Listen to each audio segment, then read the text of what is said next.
ইসলামী শুরু করে সারা দেশব্যাপী ফাইজলামি শুরু করে দিয়েছে একেবারে নির্মম ভাবে, অহেতুক ভাবে।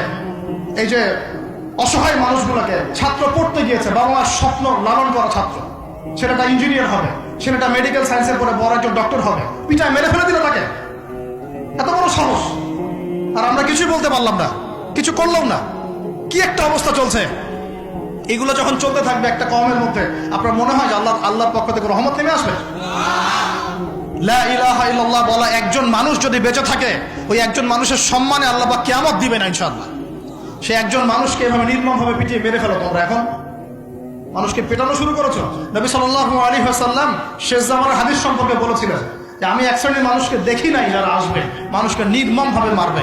নবীজি বলেছিলেন শেষ জামানায় দুই শ্রেণীর মানুষ আসবে, আমি এদেরকে দেখি নাই। নবীজি দেখেন নাই মানে 1400 বছর আগে ওরা ছিল না। এক শ্রেণী হচ্ছে হাতের মধ্যে মানুষকে মারার কিছু অস্ত্র নিয়ে ঘুরে বেড়াবে, এরা মানুষকে নির্মমভাবে পিটাবে, নির্মমভাবে মানুষকে পিটাবে। এই শ্রেণীকে আমি দেখিনি, এরা আসবে পরে। আর এক শ্রেণী হচ্ছে এমন এক শ্রেণীর মহিলা বের হবে যারা কাপড় পরেও নগ্ন থাকবে, নিজেরাও আকৃষ্ট হবে, অন্যকে আকৃষ্ট করবে। তো এই মেয়েদেরকে তো দেখতে পাচ্ছেন, এখন পাচ্ছেন না? তার মানে কিয়ামত কাছে না দূরে? আর আমি এখন ওই হাতে লাঠিওয়ালা ওই গ্রুপকেও খুঁজে পেয়েছি। হাতে লাঠিওয়ালা সেই গ্রুপ কোনটা জানেন? ওই যে ঘরের মধ্যে ঢুকায় যে ছেলেগুলোকে মেরে রাত্রেবেলা মেরে ফেলায়, সেটা গ্রুপের। বিভিন্ন হলে দেখেন না, হকি স্টিক নিয়ে 8-10 জন মিলে এক একটা করে ছেলেকে ডেকে নিয়ে পিটায় মেরে ফেলায়, এগুলো সেই ছেলে। এদেরকে যারা জন্ম দিয়েছে ওই বাপের জন্য ধিক্কার, এদেরকে যারা জন্ম দিয়েছে এই বাপের জন্য ধিক্কার। আর এখন এরকম লেডিস গ্রুপও বের হয়েছে, এখন মেয়েদেরকেও হলে ডেকে পিটানো শুরু করেছে। তোমরা কি মনে করো যে 5 জন 6 জন 10 জন মিলে একজনকে সারা রাত টর্চার করে মেরে ফেলানোর মধ্যে সুপুরুষ? তুমি সুপুরুষ, তুমি অনেক বড় বীর। সাহস থাকলে তুমি একজন মারামারি করে দেখাও না, দেখি তোমার এত বড় সাহস, তাহলে একজন মারামারি করে দেখাও না। আসো রিংয়ের মধ্যে আসো, তারপর দেখি তোমার কত শক্তি, আমাদের কত শক্তি। একজন 1-on-1 ব্যাটেলে আসো, খালি হাতে 1-on-1 ব্যাটেলে আসো। 8 জন 10 জন মিলে একটা বুয়েটের ছেলে, একটা মেডিকেলের ছেলে, একটা অমুকের ছেলে, তমুকের ছেলে, বাবা মায়ের স্বপ্ন লালন করা ছেলেগুলাকে ঘরের মধ্যে ঢুকাবা, সারা রাত পিটায় মেরে ফেলবা, এটাকে তোমরা সাফল্য মনে করো, বীরত্ব মনে করো? এই ছেলেগুলাকে জন্ম দিয়েছে যে পিতা মাতায়, এদের জন্য ধিক্কার আমার পক্ষ থেকে। আপনারা এইসব সন্তান জন্ম দিতে গেলেন কেন? খিদির আলাইহিস সালাম বেঁচে থাকলে ছোটবেলায় মেরে ফেলতো এদেরকে। ওই যে খিদির আলাইহিস সালাম ছোটবেলায় একটা বাচ্চাকে মেরে ফেলছিলেন না? মুসা আলাইহিস সালাম বলেছিলেন যে একটা বাচ্চাকে কেন মেরে ফেললেন? তখন খিদির আলাইহিস সালাম বলেছিলেন এই ছেলেটা যদি বড় হলে অনেক বড় কাফের হবে। আল্লাহ আগে জানিয়ে দিয়েছেন, এই জন্য আগে মেরে দিয়েছে। এই বাচ্চাগুলোকে নিতে গেলেন কেন? কোন রকম লজ্জাবোধ নাই, চক্ষু লজ্জা নাই।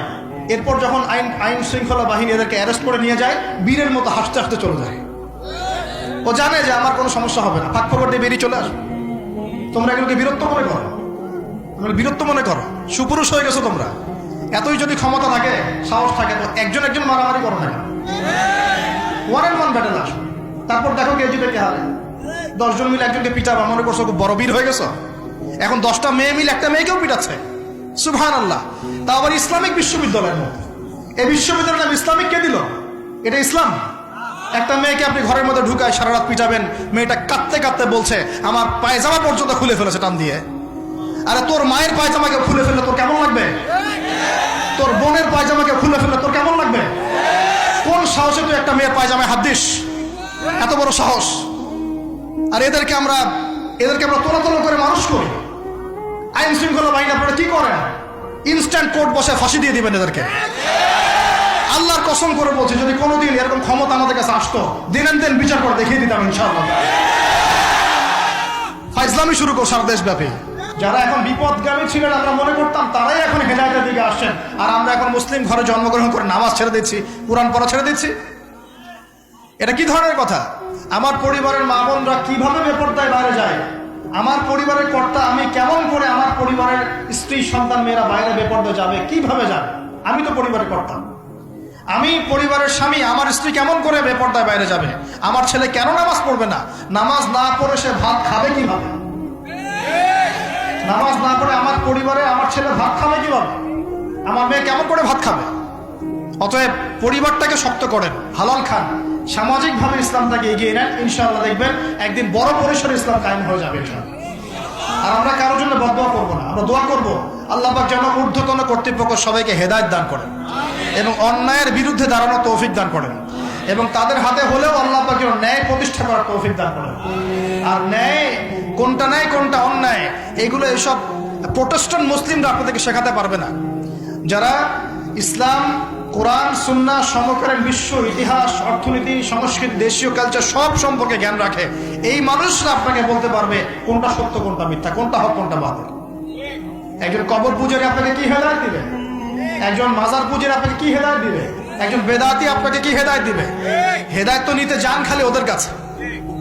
আর জ্ঞানী মানুষকে তো মূল্যায়ন করে না, যারা বুদ্ধি বিক্রি করে খায় ওদের কাছে পরামর্শ নিচ্ছেন। আর কিছু বিষয় বলতে বলতে মুখের ফেনা উঠিয়ে দিলাম, তারপরেও কোনোদিনও বললেন না যে হ্যাঁ কথাটা গ্রহণ করা যায়। কি আশ্চর্য! যখন একটা সমাজের মধ্যে এই পাপগুলো ছড়িয়ে পড়বে তখন আল্লাহ পাকের গজব আসবে, এটা আসবেই। প্রতিরোধ কিভাবে? প্রতিরোধ করার কোনো সুযোগই নাই, আপনাকে প্রতিকারও করার কোনো সুযোগ নাই। তওবা করে আল্লাহর কাছে ফিরে আসতে হবে, এটাই সলিউশন, এটাই সলিউশন। এই যে আমরা শহরের কথাই বলছিলাম, আমাদের সমাজের অন্যতম বড় একটা কিয়ামতের আলামত হচ্ছে উঁচু উঁচু বিল্ডিং নির্মাণের প্রতিযোগিতা। নবীজি জীবনের শেষের দিকে যে হাদিসগুলো বলেছেন, শেষের দিকে, তার মধ্যে কিয়ামতের বড় দুইটা আলামত বলেছেন। তার মধ্যে একটা হচ্ছে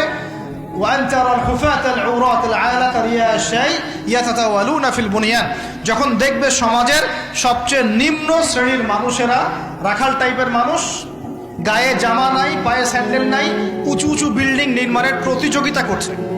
ধনীরা বিল্ডিং নির্মাণ করবে এমনটা নবীজি বলেন নাই। নবীজি বলছেন গরিব, ফকির, মিসকিন, গায়ে কাপড় নাই, স্যান্ডেল নাই, এরা বিল্ডিং নির্মাণ করবে না, প্রতিযোগিতা করবে একে অপরের সাথে।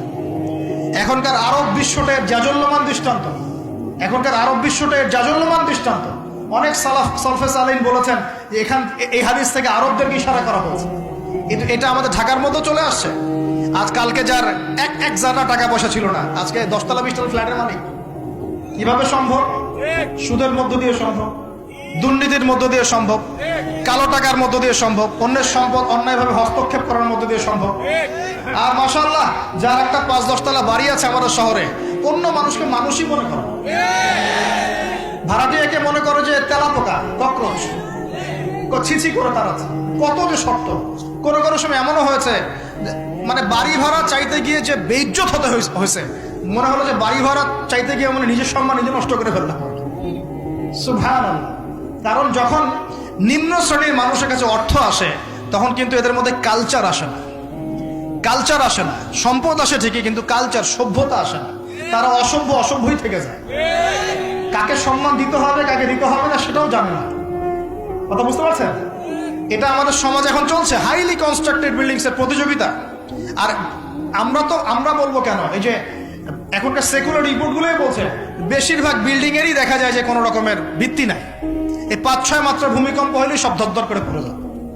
আরো এই যে অহংকার, আমি একটা ফ্ল্যাটের মালিক। ঢাকা শহরে মনে হচ্ছে যেন পরিচয়ের মানদণ্ড হচ্ছে এটাই। জিজ্ঞাসা যদি করেন যে ভাই আপনার নাম কি করেন, বলবে ওই যে ফ্ল্যাটটা দেখছেন 10 তলা, ওইটা আমার। ভাবখানে এমন যে এটাই তার পরিচয়ের মানদণ্ড। সে কি করে, তার শিক্ষাগত যোগ্যতা কি, কোন প্রফেশন, এগুলো বড় কথা নয়। ওই যে ফ্ল্যাটটা দেখছেন 6 তলা, ওইটা আমার। অনেকে এসে পরিচয় দেয়, আমি অমুক পার্টির অমুক, আমি অমুক পার্টির তমুক, আমি অমুকের সাধারণ সম্পাদক, আমি অমুকের সভাপতি। এগুলো পরিচয়, এগুলোই মানুষের পরিচয়। আমি অমুক দল করি, তমুক দল করি। পরিচয় কি তোমার? তুমি কি এই পরিচয় দিয়ে কাল কিয়ামতের মাঠে আল্লাহর সামনে দাঁড়াবা? তোমার পরিচয়টা কি? পরিচয় হচ্ছে তোমার শিক্ষাগত যোগ্যতা কি, তুমি সমাজকে কতটুকু সার্ভ করতেছো, তোমার ইলমি যোগ্যতা কি, তুমি 5 ওয়াক্ত নামাজ পড়ো কিনা, তুমি ইসলামপন্থী কিনা, তোমার সুন্নত আছে কিনা, তুমি দিনের জন্য কি করো, এগুলো তোমার পরিচয়। আল্লাহ রাব্বুল আলামিন আমাদের কথাগুলো বোঝার তৌফিক দান করুন। আমাদের সমাজে হাইলি কনস্ট্রাক্টেড বিল্ডিংস এর প্রতিযোগিতা চলছে। দেখেন, বিল্ডিং নির্মাণ করা পাপের কিছু নয়, কিন্তু এগুলোর মধ্য দিয়ে অহংকার করাটাই পাপের। আর অহংকার করলে আল্লাহ পাক এগুলোকে ধসিয়ে দিতে সময় নেবেন না। আল্লাহ পাক আমাদেরকে বোঝার তৌফিক দান করুন। আমাদের সমাজে রন্ধে রন্ধে এগুলো চলছে। আমাদের খেয়ানত, অবিশ্বাস, সুদ চলছে, জেনা চলছে, ফ্ল্যাটে ফ্ল্যাটে জেনা চলছে, ফ্ল্যাটে ফ্ল্যাটে জেনা। জেনা মানে শুধু শারীরিক ইলিগেল ফিজিক্যাল রিলেশনশিপই নয়, জেনার মধ্যে চোখের জেনা আছে, কথার জেনা আছে, চলাফেরার জেনা আছে। নবীজি বলেছেন শেষ জামানায় এক শ্রেণী মেয়ে আসবে যারা পুরুষের কাপড় পরে ঘুরবে। এটা দেখার জন্য আপনি ঢাকার শপিং মলে চলে যান, শপিং মলে যান, কিয়ামত দেখতে পারবেন। কিয়ামত কাকে বলে?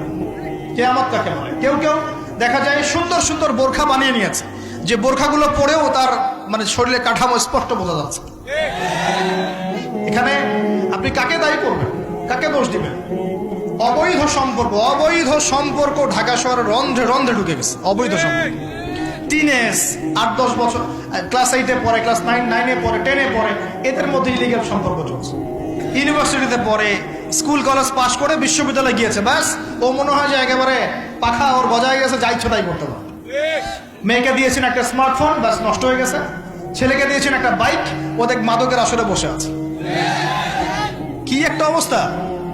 এই যুব সমাজ কি আগামী দিনে ইসলামের পতাকা বহন করবে? এই যুব সমাজকে দিয়ে ইসলামের বিজয় লাভ হবে? নাকি আমাদের একটা ঈমান দীপ্ত যুব সমাজ দরকার? কোনটা? আল্লাহ পাক আমাদের সবাইকে আল্লাহর পক্ষ থেকে ঈমান দান করুন। আর আমি আর লম্বা করতে থাকলে সারা রাত যাবে গা। আমি আপনাকে গুছায় নিয়ে এসে শেষ করে দিচ্ছি যে এর পাশাপাশি কোন কোন পাপ ছিল, যে পাপগুলোর কারণে আল্লাহ পাক এই গজবগুলো দিয়েছিলেন, এবং এই ঢাকা শহর সহ এই বড় বড় শহরগুলা এই পাপের মধ্যে আছে কি না আপনি নিজেই যাচাই করবেন। যাচাই কে করবে? আপনি যাচাই করবেন, আমি যাচাই করবো না। 1 নম্বর শিরকের পাপ, আছে না নাই? কুফরির পাপ 2, আছে না নাই? আমানত উঠে যাওয়া, আছে না নাই? আমানত উঠে যায় নাই? কোন জায়গায় আমানত আছে? কেউ বলছে যে আমি জনগণের কল্যাণে নিজেকে নিয়োজিত করেছি, উপর থেকে হাতি আসলে ও খাইতে খাইতে খাইতে মাসি বানায় দেয়, তাই না? এগুলো একটা বাজার আসছে 1 কোটি টাকা, দেখবেন আস্তে আস্তে আস্তে 10 লাখ টাকায় নেমে আসছে, শেষ না? এ খাবে 10, ও খাবে 5, এ খাবে 5, করতে করতে করতে জনগণ খাবে 10। তা আমানত উঠে যায় নাই সমাজ থেকে? 3 নম্বর আমানত উঠে যাবে। 4 বিশ্বাস উঠে যাবে। বিশ্বাস উঠে গেছে না? বাবাও ছেলেকে বিশ্বাস করতে পারে না, এখন স্বামী স্ত্রীকে বিশ্বাস করতে পারে। মনে রাখবেন, একটা সমাজে যদি বিশ্বাস না থাকে একের প্রতি অন্যের, এই সমাজের মধ্যে কখনো শান্তি আসবে না। আসবে? আসবে না। আপনি পরিবারে শান্তি পাবেন না, সমাজ তো দূরের কথা। এবার আসেন 5 নম্বর হচ্ছে মাপে কম দেওয়া। মাপে কি ভাই? এই মাপে কম দেওয়াটা আমাদের সমাজে পাপের মধ্যে নাই? ব্যবসায়ী যারা আছেন সতর্ক হয়ে যান। আপনি যদি মাপে কম দেন, এই পুরো রিজিক আপনার জন্য হারাম হয়ে যাবে। আল্লাহ পাক বলেছেন এই মাপে কম দেয়া হারাম রিজিক খেয়ে ইবাদত করলে ইবাদত কবুল হবে না। পৃথিবীতে সর্বপ্রথম কওমে মাদিয়ানকে ভূমিকম্প দিয়ে ধ্বংস করে দেওয়া হয়েছিল। তাদের প্রধান অপরাধ ছিল মাপে কম দেওয়া।